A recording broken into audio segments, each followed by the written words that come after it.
છે આજે એવા સ્ટોક્સથી કે જ્યાં આગળ થોડી ઘણી તેજી છે. તો જુઓ ઇન્ડિયન હોટલ્સ પર નોમુરાના બુલિશ રિપોર્ટ બાદ આજે સ્ટોકમાં 3% જેટલી તેજી આવી છે. શું છે આ ખાસ રિપોર્ટમાં તેની વિગત સાથે સહયોગી શ્રદ્ધા પરસાણી આપણી સાથે જોડાયા છે. જી શ્રદ્ધા, જણાવો શું ખાસ વિગત? જી, તો ઇન્ડિયન હોટલ્સ પર નોમુરાનો રિપોર્ટ આવતો જોવા મળ્યો છે. તેઓએ ખરીદારીની સલાહ આપી છે અને લક્ષ્યાંક ઘટાડીને 800 રૂપિયા પ્રતિ શેરના કર્યા છે.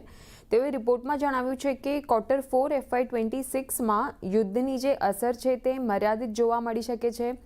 FY26થી લઈને 28 માટે 13થી લઈને 14% એબિટા CAGRની અપેક્ષા બનતી દેખાઈ રહી છે. Q4ની વાત કરીએ તો Q4 FY26માં આવક અને એબિટા ગ્રોથ 11% અને 12% યર ઓન યર બેસિસ પર અપેક્ષિત લાગી રહ્યો છે તેઓને.